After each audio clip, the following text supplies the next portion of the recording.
Hi all. 2 days ago it was ME Awareness Day on the 12th of May, and it's ME Awareness Month. My hope is that people with ME, CFS, fibromyalgia, long COVID and related conditions, doctors, researchers and members of the general public become aware of the 6 things I'm about to share. The 6th one is probably the most important. So why should people be aware of these things? Well, I believe that if you do have these conditions and are aware of the things I'm about to talk about, it will give you a sense of hope. It will give you a sense of agency that you can influence your body's healing. And if doctors and members of the public were aware of these things, then they'd be less likely to make unsupportive comments and treat you with more respect and care. If researchers were aware of these things, they might rethink their approach to research. So the first thing that I hope people become aware of is that ME, CFS, fibromyalgia, long COVID and other conditions are real physical conditions. They're not made up, they're not all in your head. The second thing that I hope people become aware of is what the 5% recovery rate refers to. So there is this number that's bandied around that only 5% of people with CFS recover. I will link the paper below, but in this paper it says that that figure of 5% refers to untreated CFS, i.e. if you don't treat someone with ME, CFS, fibromyalgia, etc., only 5% of those people will recover. Someone did make the cheeky comment that perhaps it refers to the percentage of people who recover following a biomedical approach.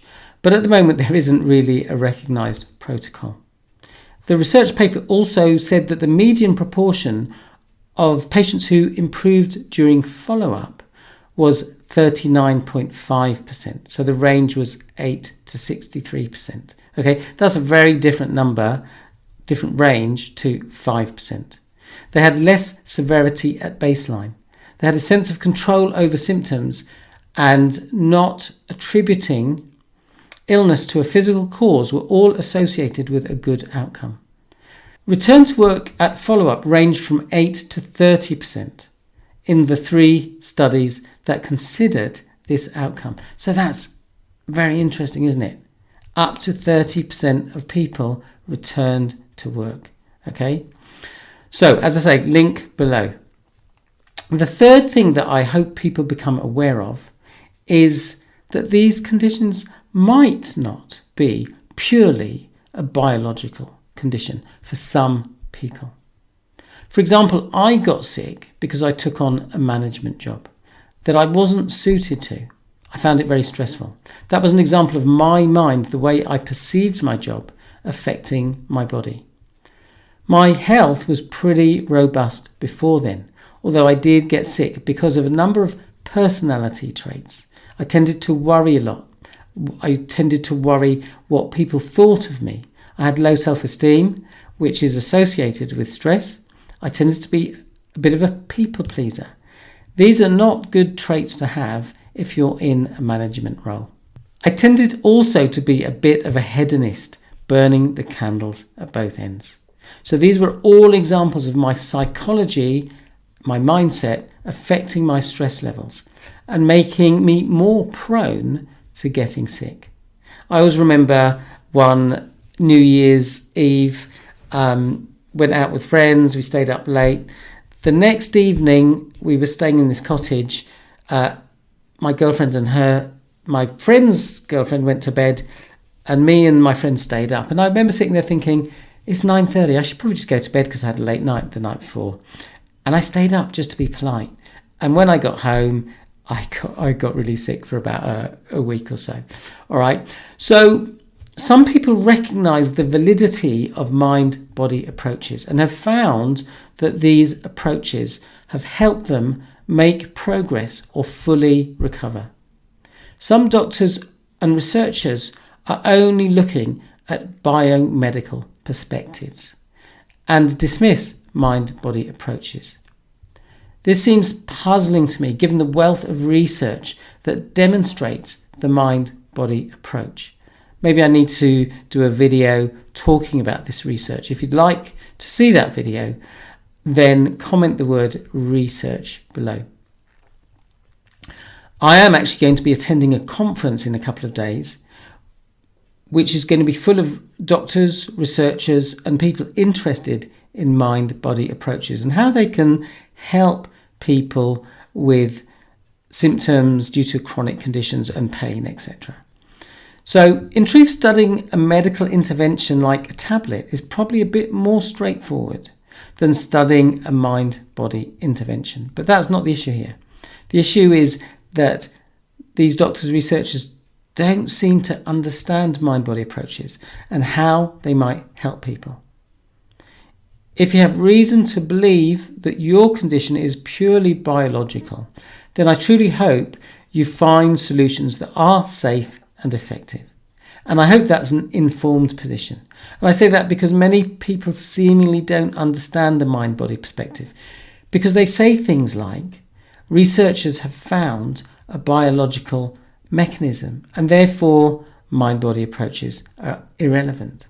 Actually, the existence of a biological mechanism doesn't explain how that identifiable mechanism was caused. It's possible that there is a mind-body component which resulted in the development of that mechanism. So, for example, if I tend to push and crash, which I did when I had CFS, if I did that enough, there might be some things that you could measure in my body, some dysfunction, but they were caused because of my behaviours and patterns. Okay? For example, we know that mitochondrial dysfunction can be affected by stress. And we know from the excellent book written by highly respected professor of Stanford University, Robert Sapolsky, the book's called Why Zebras Don't Get Ulcers, that stress makes it more likely that we get diseases that make us sick.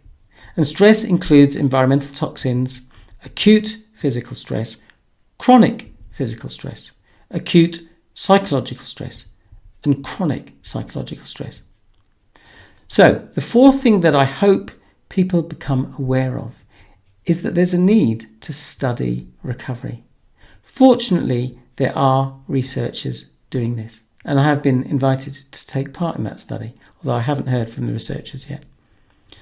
The fifth thing that I hope people become aware of is that CFS charities don't seem to be showing an interest in studying recovery. Feel free to correct me if I'm wrong. They only seem to be interested in biomedical research. Now, there's nothing wrong with doing biomedical research if it helps us understand the bigger picture and helps us join the dots. I'm totally in favour of multidisciplinary research to help that happen. We are, according to highly respected and very insightful physician Gabor Mate, biopsychosocial beings.